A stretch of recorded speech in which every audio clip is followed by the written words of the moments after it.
Gimana caranya manusia biar selaras? Ya, lakukan hal yang baik. Yang baik itu apa? Yang harmoni dengan alam, harmoni dengan akal, harmoni dengan Tuhan. Kamu tidak harmonis dengan salah satu ini aja, tidak akan bisa baik hidupmu. Kalau kamu nggak harmonis dengan alam, kamu sakit. Manusia itu kan, tubuhmu ini kan bagian dari alam. Kalau kamu nggak harmonis, kamu pasti sakit. Nggak harmonis itu salah satu unsurnya terlalu banyak. Itu kan nggak harmonis. Terlalu banyak air ya kembung. Terlalu banyak angin masuk angin. Terlalu banyak apalagi unsur-unsur hidupmu kan banyak itu. Coba terlalu banyak gula, diabetes. Itu karena nggak harmonis. Oke, terlalu banyak ketawa, stres. Terlalu banyak, pokoknya terlalu banyak. Atau terlalu kekurangan, itu tidak harmonis juga. Harus harmonis sama alam. Yang kedua, harmonis dalam pikiran. Pikiran nggak seimbang, ya itu tadi, stres.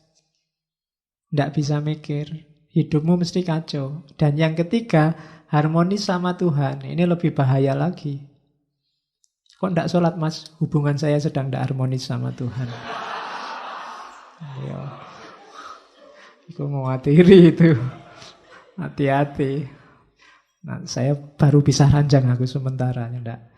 Nah, harus harmonis lagi. Kenapa harus harmonis sama Tuhan? Karena alam semesta dan akalmu dan dirimu itu berjalannya, prosedurnya adalah logosnya Tuhan. Ketika kamu tidak harmonis sama Tuhan, itu kayak tadi, komputer kehilangan prosesor. Tidak akan jalan, hidupmu mesti kacau. Tidak ada tujuannya. Kan nanti ada filosofi yang ngomong tujuan itu. Sekarang tariklah tujuan terus-terusan. Haus, minum. Kalau sudah minum, lega. Kalau sudah lega, ngapain? Terus, itu kan filsafat namanya teleologis, mengejar tujuan. Puncaknya tujuan nanti ke Tuhan. Kawin. Biar punya anak. Kalau sudah punya anak, ngapain? Kalau sudah itu terus ngapain? Terus kamu tarik. Ketemunya juga logosnya Tuhan nanti. Maka harus harmonis. Hidupmu itu baik kalau harmoni. Jadi harmoni itu porsional dan proporsional. Takarannya pas itu harmoni. Tidak lebih, tidak kurang. Oke. Jadi kalau ingin hidupmu yang baik, yang pertama itu. Yang kedua rumusnya, hidup baik atau tidak baik, tadi kan kita pakai akal. Yang di luar kontrol kita, itu tidak bisa disebut baik dan tidak baik, katanya filsuf Stoa. Kamu kan tadi pingin harmonis dengan alam, dengan akal, dengan Tuhan. Ketika kamu berusaha untuk harmonis dengan tiga hal ini, ya sejauh yang bisa kamu kontrol. Yang tidak bisa dikontrol, ya tidak masuk hitungan. Pak, saya ingin harmonis dengan planet Mars, Pak. Ya kadoan. Susah. Pak, saya ingin harmonis. Tidak, harmonis itu dengan yang dekat-dekat. Yang terjangkau, yang bisa kamu kontrol. Gimana caranya agar ngaji ini lebih santai? Ya, itu kan bisa di dalam jangkauan kita. Tapi yang di luar jangkauan ya tidak usah dihitung. Kalau dihitung ya wong di luar kontrol kita. Gimana caranya yang di ngaji malam ini masuk surga semua? Wah, itu kita di luar kontrol kita. Bisanya cuma mendoakan. Ya syukur-syukur besok kita bisa ngaji filsafat bareng-bareng di sana. Kalau enggak ya berarti ada yang kececeran itu berarti. Oke. Jadi harmoni tidak harmoni jadi tanggung jawab kita, terkena nilai atas diri kita kalau itu dalam jangkauan kita. Yang di luar jangkauan kita enggak. Misalnya ini tetanggaku kulitnya putih-putih, aku sendiri kok hitam ya, oh, ini harusnya jadi putih. Enggak, itu di luar jangkauanmu. Kulitmu hitam kan kamu nggak minta juga. Kalau bahasanya Ghazali, itu bedanya kholq sama khuluq. Kalau kholq itu paketan dari Allah. Kita ya sudah diterima aja, tapi kalau khuluq itu dari kita. Kholq itu kan rambutmu keriting apa enggak, kulitmu hitam apa enggak, bibirmu kayak gimana, itu kan Allah. Kamu enggak dosa, enggak apa-apa. Tapi kalau khuluq ini hubungannya sama dosa. Berada dalam kontrolmu. Makanya enggak usah galau kalau rambutku keriting ya Pak, kulitku kok hitam ya Pak. Nah, kamu enggak dosa, tenang aja, enggak usah galau. Iya. Jadi enggak usah terlalu stres gara-gara kholq. Karena itu di luar jangkauanmu. Tapi sekarang kan bisa diputihkan Pak. Iya. Ya bisa aja. Apa susahnya sih mutihkan, kamu tinggal beli kapur sama. Iya. Ya bagi yang punya uang mungkin berada dalam jangkauannya, mutihkan. Tapi yang nggak punya kayak kita kan di luar jangkauan kita. Jadi nggak usah galau dengan sesuatu yang di luar jangkauanmu. Pak, saya itu ingin menyelamatkan Ahok ya Pak. Gimana caranya? Nggak usah. Di luar jangkauanmu itu. Nggak usah ndaki-ndaki, nggak nyampe. Wong kamu besok bisa makan apa enggak masih mikir mau menyelamatkan Ahok. Jauh. Jadi yang di luar kontrolmu enggak. Jadi baik atau buruk itu dalam yang bisa kamu kontrol. Jadi yang pertama tadi rumusnya baik itu yang harmonis. Yang kedua baik atau buruk itu yang bisa kamu kontrol. Terus yang ketiga tadi kan disuruh harmonis. Harmonis dengan alam, harmonis dengan akal, harmonis dengan Tuhan, itu jawabannya satu. Melakukan kebajikan. Kebajikan itu berarti apa? Melakukan hal yang utama. Semua yang baik, semua yang berakhlak, semua yang bajik, itu hasilnya harmoni. Begitu ada yang melakukan yang tidak baik, tidak bajik tadi, lahirnya mesti chaos. Kenapa kok kacau? Karena banyak yang tidak menetapi kebajikan. Begitu ada satu yang tidak jujur, mesti nanti yang bersangkutan dengan dunia ketidakjujuran itu akan kacau. Misalnya saya bohong, harusnya saya masuk, saya tidak masuk, dan aku diem-diem aja, tidak ngomong-ngomong. Itu kan kacau, kamu datang ke sini, kosong kacau. Gara-gara ketidakbajikan satu. Maka harmonis itu akan lahir kalau kita melakukan hal-hal yang bajik, yang baik. Rumus ketiga. Jadi, kalau ingin jadi orang baik, yang pertama, targetnya kebaikan itu harmoni. Yang kedua, baik atau tidak itu hanya dalam hal-hal yang bisa kita kontrol saja. Yang enggak, ya enggak bisa baik, enggak bisa buruk. Yang ketiga, harmoni itu akan lahir melalui kebajikan. Enggak mungkin dari hal-hal yang tidak bajik akan lahir harmoni. Dari kecurangan, dari pengkhianatan, dari kebohongan, dari ndak akan. Mesti yang lahir chaos. Kalau sekarang belum, tunggu saja saatnya. Nah, jadi ini katanya Zeno ya. Jadi etikanya Zeno. Kemudian yang keempat, oleh karena itu, akhirnya apa? Harmoni itu akan kembali ke kita lagi. Tadi kan kita mewujudkan harmoni lewat jalur kebajikan. Kalau sudah bajik, akan lahir harmoni dalam jiwa kita. Tenang kita. Jadi rumusnya orang hidup itu katanya Zeno, yang pertama wujudkan harmoni dalam hal-hal yang bisa kita jangkau. Jalannya adalah melakukan kebaikan. Kalau semua sudah kita lakukan, jiwa kita akan tenang, harmonis juga. Jadi 4. Kalau kita bisa mewujudkan 4 ini, kita akan hidupnya enak. Itulah sunnatullahnya, kebaikan. Rumusnya itu. Kalau dilanggar sejak awal, ya kita tidak akan bisa menemukan harmoni dalam diri kita. Kalau jiwamu masih selalu nyari, pingin enak, masih pingin terus nuntut terus, berarti kamu perlu mewujudkan ini. Jalanmu perlu dihidupkan lagi lewat kebaikan. Biar lahir harmoni, biar jiwamu tenang. Dan itu pun dalam hal yang bisa kamu jangkau. Yang tidak bisa dijangkau, ya berdoa saja. Karena logosnya logos Tuhan. Ya biar Tuhan yang intervensi. Oke, ini rumus pertama dari Zeno. Ini kalimatnya Marcus Aurelius tadi, yang kaisar tadi, menurut saya bagus. Waste no more time arguing about what a good man should be. Be one. Ya, jangan buang-buang waktu lagi debat tentang orang baik itu kayak gimana. Be one. Jadilah orang baik, sudah. Nggak usah terlalu panjang diskusinya.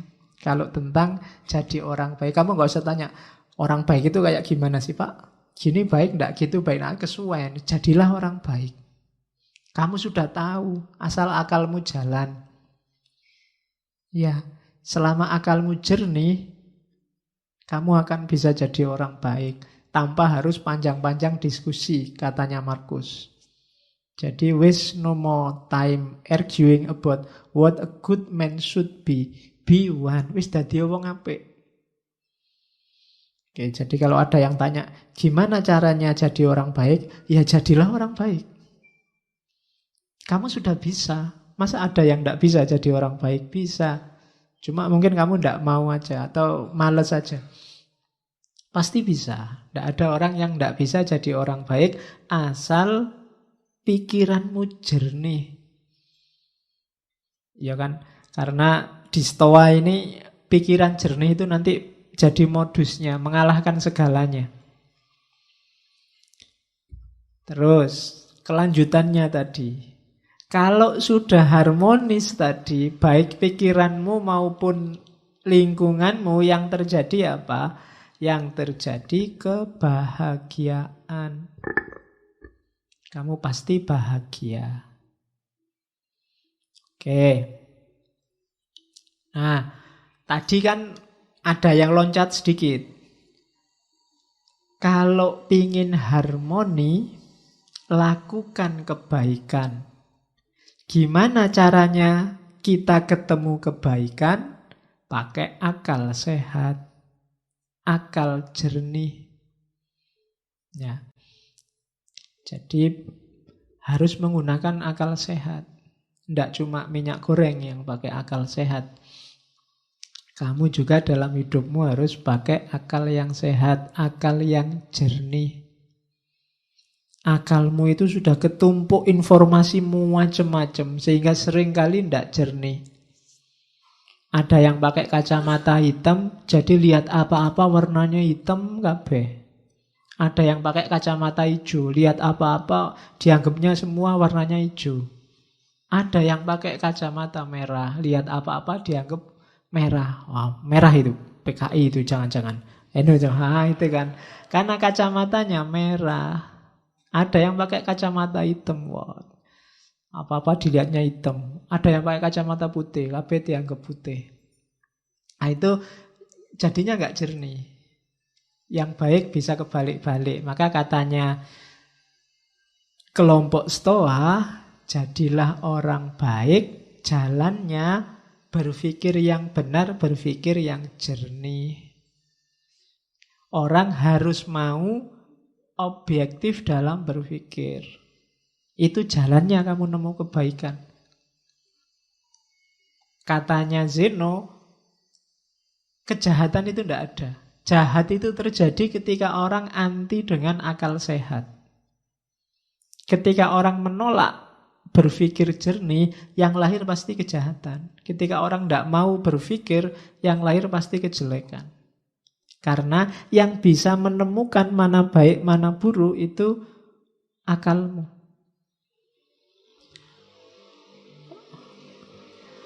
Kenapa kok bukan perasaan, bukan emosi? Kelompok Stoa dikenal agak kritis terhadap emosi, terhadap rasa. Karena emosi sering tidak objektif. Yang baik bisa jelek karena kecenderungan emosi. Atau sebaliknya, yang jelek kelihatan baik karena kecenderungan emosi, rasa. Sejelek apapun mungkin pacarmu, bagi kamu kan paling cantik. Itu rasa. Kalau temenmu objektif, enggak kok, dia enggak cantik, kamu kan marah. Ya enggak ya, dia sementara ini ya paling cantik, kecuali ada yang lain besok. Jadi rasa itu kan cenderung ke yang disukai dan anti dengan yang enggak disukai. Ini enggak jernih. Yang bisa jernih akal. Kalau kamu bilang, kamulah satu-satunya yang tercantik di dunia misalnya. Loh, pas kamu ngomong gitu itu, tenane, coba objektif. Ya enggak sih. Akal itu. Kalau akal disuruh, ya enggak. Di TV-TV yang lebih cantik ya banyak. Ya kan? Kalau akalmu mau jernih ya ora. Cuma kan, ya itu kan untuk PDKT. Jadi, kebahagiaan dalam kebaikan ketemunya dari akal sehat.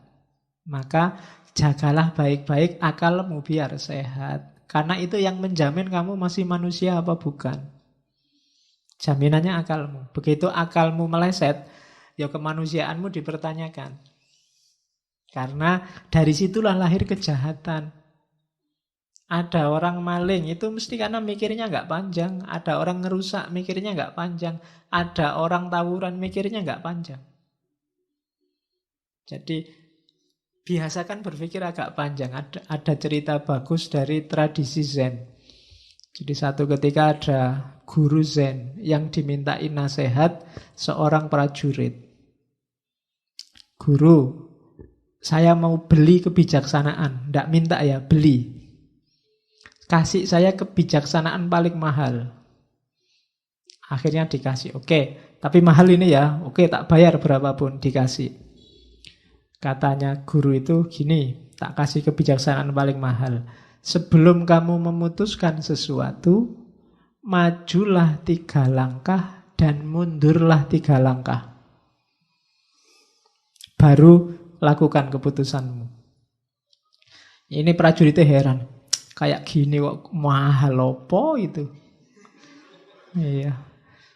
Begitu prajurit ini pulang, sampai rumah depan pintu lihat sandalnya orang lain. Istriku sama siapa ini di dalam? Kurang ajar. Begitu buka pintu kamar, bener di kamar ada yang tidur sama istrinya. Meskipun nggak kelihatan wajahnya, dia sudah marah, sudah nyabut pedang ini prajurit. Bunuh aja ini yang sama istriku. Begitu mau bunuh, tadi guru tadi nyuruh aku sebelum memutuskan sesuatu, maju 3 kali, mundur 3 kali. Oke deh, sudah bayar mahal-mahal ya, nggak apa-apa lah. Jadi dia maju 3 langkah, terus mundur 3 langkah karena ada jeda ini. Terus istrinya bangun, yang sama istrinya juga bangun. Lu ngapain kamu kok jalan maju? Ternyata yang sama istrinya ya saudaranya istrinya. Baru dia, selamat aku tadi maju 3 langkah, mundur 3 langkah. Coba kok langsung brus gitu, wassalam. Ya, nasihatnya maksudnya, mikir dulu lah, jangan kesusu. Apa-apa itu dipikir, pakai akal sehat. Nanti ketahuan jawabannya, jangan gerusa-gerusu diputuskan. Jadi, boleh kamu, ini nasihat mahal, buat kamu gratis, enggak apa-apa. Jadi kalau mau apa-apa, maju 3 langkah, mundur 3 langkah. Jangan langsung diputuskan. Mau nembak juga gitu. Kalau meskipun sudah di depannya, sebentar, maju 3 langkah, mundur 3 langkah. Ya, lu siapa ngerti pas kamu maju mundur terus pacarnya datang, wah nggak jadi. Untung tadi urung nembak. Kalau sudah nembak malu kan dirimu. Oke, jadi pakailah akal sehat.